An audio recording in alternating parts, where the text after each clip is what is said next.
Running A/B tests is the easiest way to improve your Klaviyo performance and take it from 10 to 20 to 30 to even 40% of Klaviyo attributed revenue. So in this video, I'm going to show you exactly how to run A/B tests for campaigns, what are the tests that you should run, and then how to analyze the data and make sure that you're actually making informed decisions. So let's get right into it. Again, I don't want to make very long intro because this is gonna be super important video for you to learn from because this is the entire process behind our campaign testing.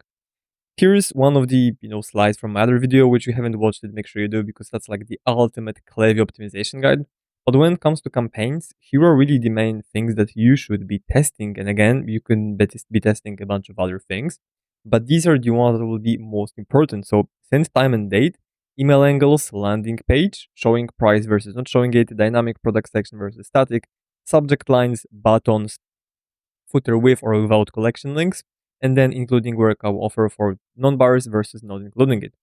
Again, these are all of the examples of the test. You can for sure go way beyond that and test dozens of other things, but these are the ones that actually matter. And whenever you test any of these, it will have an impactful result on your performance. So how do you even test those campaigns? Well, let's just go to one of the previous campaigns we had. Let's take this one, for example. You would create a normal campaign like you always do, and then you click on create A/B test, right? And this is where you need to kind of think about what you want to test. And now you don't want to be blindly testing all of this stuff. Like the first thing you should do before running the test is analyzing what you want to improve. Is it the open rate? Is it the click rate? Is it the conversion rate? All of these things really matter. Maybe it's even, click to placed order rate because this is the metric that you should be tracking as well.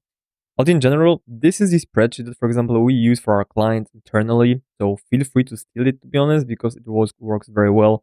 Whenever we show it to clients, they're very satisfied because, yeah, like we're just not making blindly decisions. We're actually analyzing the data, having conclusions, and tracking uplift, which is super important because you can have some vague metrics.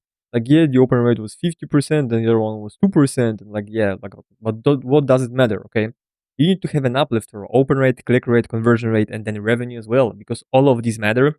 And ultimately, the one that matters the most is this one. So the revenue uplift. Like this is what's going to tell you, okay, do I need to optimize? Does this new version work better or not?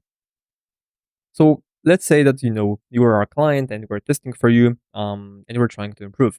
So test date today is 6th of March. So let's just type it in. Status is gonna be to do because we're planning it. For campaign name, you would enter the campaign name. Right now let's just take it. Let's just take this whole thing over there. Then we also like to link the campaign, just because. And I mean, after you send it, obviously the link might be different. But yeah, we like to send it and have the link because we can always click on this and then see what are the results and very very easily access all of that. That we don't have to look for this and then search it and all of this. It's just gonna be under this one link. Then goal, as I said, you're really looking to improve one of those things, like open rate, revenue, I mean click rate and conversion rate, where in some cases, I mean in most cases, the conversion rate is gonna have a direct impact on the revenue as well. Let's say in this case, we are gonna be improving our open rate, okay? Then you have something called test variable. So if you look at all of these are pretty much all of the things I mentioned right there on what to test. So test variable, you're gonna test subject line or maybe sender's name. So company name versus name from company name. Since time and or delay. So for example, 9 a.m. versus 5 p.m. Format, plain text versus design best. Then you have copy. So this would fall under the angles format. So maybe target audience A and target audience B. Design, where you're just having different designs, and usually under the design there's also going to be things like different buttons, collection links, showing price versus not showing it. A lot of this stuff is really going to fall under the design part of the test. Then you have CTA, so for example that would be again buttons, or maybe including the welcome offer versus not including it, or just having different call to action like buy now versus longer one like improve your sleep or get rid of insomnia instantly, stuff like that. Landing page, so home page versus product page versus collections page versus advertorial, any kind of landing page you have. And then the offer, so 5%, 10% off, maybe $25 off, all of this stuff you would test. Okay, so let's take this campaign as an example. So in this example, we're going to be testing improving open rate. So we'll be testing a subject line. Let's say, okay, variables, AB, you don't need to change it. Then you have actual AB variables. And by the way, if you want to access this full guide on how to optimize your Klaviyo account, there's going to be a link below this video and in the video description and in the comment as well. So you'll be able to find it. So make sure you download it. It's gonna be super useful. It also covers how to test your sign up form, flows, and everything else. So make sure you get it. It's gonna be super helpful. But yeah, in terms of variables, you would actually paste in the subject line here. So if you get the access to this guide, you're gonna have the exact test that you can run even with the subject line, right? So let's say for this test we would do bold statement versus question, right? So the bold statement subject line would be this one, and then the other one, which is a question, would be this one. So this would be our A/B test, okay? And you would paste both of those variations over there in the test variable, right? Just to make sure that you're actually tracking it. And whenever you get any data, after the test, you would actually enter this data right there, where you would track recipients, total opens, open rate, total clicks, click rate, total conversions, conversion rate, revenue, but also AOV, super important as well. Then for the sample size, it's gonna add up the recipients, so no need to do this. And then for winner, you select it manually. Why? Well, because even you might be optimizing open rate, it might turn out that the bold statement subject line converted to way more people because it pre-framed them into thinking that, okay, like this brand is the best, so if I need to buy this product, I'm gonna buy from them. That's why you need to always have this in mind, because if the and that's also why we have the uplift, because if the open rate uplift was 2% but revenue uplift was 50%, then I prefer 50% revenue uplift rather than 2% uplift in the open rate. Okay, so then you select the winner, let's say B, and then you do uplift, right? So in this case, if the winner was B, you would take the open rate of the winning variation divided by the open rate from losing variation and do -1, and that would give you the actual uplift. So same goes for CTR, conversion rate, and revenue. Let me just enter some random numbers. Let's do 1,000 recipients here, 1,000 recipients here. Opens, let's say this one had 540, this one had um 490 clicks. This one had, let's say, 25. This one had, or maybe 25 is too high, but let's say 15. This one had 20. Then for conversions, this one could have had 5, or let's say maybe even 3, and this one had 5. And for the revenue, this one made let's say, okay, let's say it made 210, 110. This one made 370. Okay. So this is why you have this uplift, because then you can see like, okay, the open rate is actually lower. So okay, I technically, if you were testing for the open rate and subject line, you would disregard like everything else. Be like, okay, it just the version B is better. I mean, the version A is better because it's higher open rate. But then you look at all of the other metrics and be like, okay, but actually, if you look at the revenue, if you look at the conversion rate and CTR, then it turns out that version B is so much better than the version A. Because yeah, you got less opens, but you got so much more revenue, right? And then after the test is finished, you make a conclusion.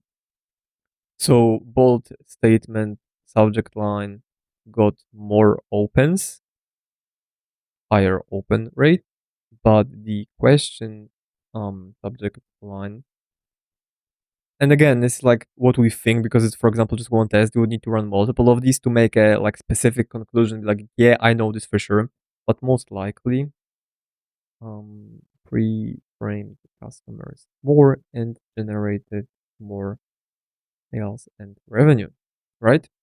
Conclusion. Because again, you want to track your data and make conclusions and be like, okay, in the future, if you're wondering, do I go with the subject line bold statement or question? You're like, okay, if this campaign is meant to sell and not, for example, educate customers and promote our blog article and whatnot, it's better to send a subject line with a question because it converts better, right? And I want to make more revenue. And again, there's going to be just a few cases where you actually want to have higher open rate and you don't care about the revenue.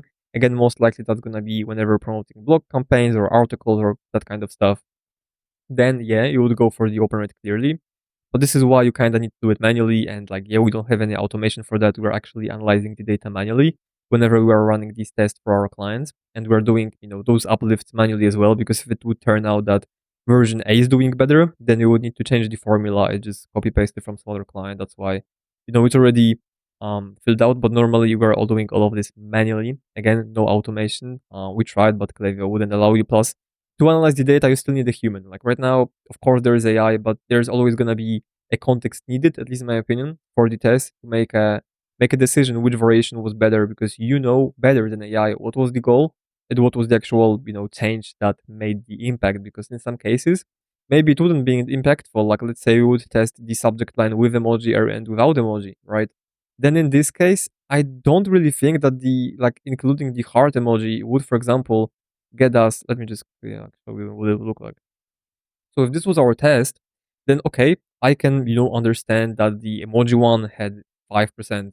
I mean 8%, I guess, uplift, or like it had higher open rate, actually, like 54% versus 49, just because, subject lines stand out. Maybe a lot of brands in your inbox or in your customers' inbox don't send them. So it just looks better. It stands out. It has colors in the inbox, which is usually, white and black. So it actually stands out. So I can believe that it had an impact on the open rate and actually made a difference. But I don't think that including or not including the subject line in the emoji would generate us, so much more revenue. It would generate us like 76% more revenue and have a higher conversion rate of 66% just because we didn't include the emoji. I don't think that's the case, and that's why I really believe that whenever running A/B tests, you shouldn't be using AI to analyze this. You should be doing it yourself manually, analyzing the data, coming up with tests, and seeing, what actually works. So this is just one of the examples, but now what not many people know about is like the test settings in Klaviyo, right? So for a winning metric, again, you would need to kind of define what is the winning metric for you, because whenever you're testing, let's say, subject lines, you can be testing them for, let's say, just 20% of your average segment or list size you're sending to. And then you have something which means that it would take 20% of the whole segment. So if you're sending to 10K people, it would send it to 2K people, and then it would hold off with sending to the other 8K people. And then you set something called test duration. So this is for how long you'll be gathering data before you send this campaign to the remaining 8K people. So let's say you want to run a very quick A/B test for the subject lines to get higher open rates. You would select the winning metric, which in this case would be open rate. Test size, again, I would recommend between 10 to even 30%, maybe 40 if your segments are super small to analyze this. But if the 20% is going to be more than 5 or 10K people, then you can go with that. It's going to be enough sample size for you to get the data. And then it's going to be running for 4 hours. So what that means is that Klaviyo is going to send both of these variations. It's going to be tracking the open rate for 4 hours. So if you send it at 12 a.m. or like, at 12 p.m., you would be analyzing the data for 4 hours. And at 12 p.m., only, 2K people will get the campaign. But then at 4 p.m., the other 8K would get the campaign, but only with the winning variation, right? Which makes sense because then you're really optimizing your campaign's performance. I am personally not a huge fan of doing that for a few reasons, unless you have a big time frame and you want to test something for at least 12 hours. The main reason being is that maybe just the sample that got the one of the subject like one of the campaigns opened more, whereas the other ones could have opened it more after a few hours, right? So I don't like this too much. I sometimes use it, but I prefer like full test when I see the full results, the full picture analyzed, after sending the campaign for after like a few days, right? But it's not bad to use it as well. Like if you're testing mainly subject lines, or offers, if you will, offers are a good one, I think. Maybe even better than subject lines because they actually matter and usually have a higher like uplift in terms of revenue. You can test them between 2 to 4 hours and then send the winning variation. But one thing you need to keep in mind when doing that is that you want to hit the majority of the list. So the remaining people at your best send time. So if your best send time is 9 a.m. or 10 a.m., you don't want to send the test at 10 a.m. to collect data for 4 hours and then send the winning variation at 2 p.m. because most likely that in itself would decrease your revenue because you're not sending at the most optimal time. So what you would do is you would send the campaign like a few hours before than normally. So if your best time is again 10 a.m., you would send it at maybe even like 8 a.m. or 7 a.m. and test it for 2 to 3 hours and then send the winning variation to the remaining part of the segment at your best send time, which would be 10 a.m. That was like small tip. Another small tip is that you can actually test more than two things. So it doesn't have to be A/B test. It can be ABCD test, right? For example, we're doing it for one of our clients. We're testing 4 angles for 4 different target audiences just to see which one's doing better. And we're doing 4 tests. So how do you do it? Well, if you have this view for the campaigns test, we'll just click on clone, right? Unfortunately, there's like no button which says add variation C or another variation. But if you click it and clone it, you're essentially getting another variation, which would be C. Of course, you would need to fix the naming for this, but you would have another variation. So maybe in this case, you would test the urgency, right? Like you can really go test a lot of things, but unless your email list is really big, and I want to say really big, like at least 100K people, active profiles that are getting your emails, not 100K proactive profiles, but you send campaigns to 5K people, 100K people getting your emails. This is where you can go more in depth with testing A, B, C, D, and so on. Because other than that, if you have like 5K people and you send the campaign, tests with four variations, that would be, like roughly 1.2K people, like 1250 people getting each variation, which is not enough sample size in my opinion, especially if you run this thing, like that's just too much, right? So unless your email list is big, you're fine with just going A/B test and like testing it one by one and improving with every single campaign. But if your email list is actually big, you can really go ahead with these tests. And they can be quite useful because you could test, for example, offers. 5% off, 10% off, and then let's say $10 off, $15 off, right? And you can go and test more and more and more. Again, this is more advanced thing because unless you have a big email list, you just want to go with A/B test once, track all of this. But yeah, this is really how you do it, and this is exactly what we're using. And now, one more important thing is that there is a test variable for a reason, right? Like we have created spreadsheets from scratch on our own, analyzing what we need, what our clients need, and what are actually the data points that are matter, that are important. And what you see here is really what matters. Like that's pretty much all you need to test campaigns. But now there's one more thing which is called results tracking sheet. Okay. And this is if you are doing repetitive A/B tests. So we have a client where we are doing a lot of A/B tests for campaigns where we test these two things. So we test showing price versus not showing it, just to see if people are price sensitive, and if it actually matters if we show the price or if it doesn't matter at all. Plus dynamic product section versus static. Like if we select manually products, will they perform better than Klaviyo suggested product? Because they just have a lot of SKUs, so it really makes sense to test it. Like it really does, and we've seen like huge revenue uplifts between 70 to even like 150% on the winning variation, which is huge. And you would think it's like only, including the price, or not showing it, but it matters, trust me.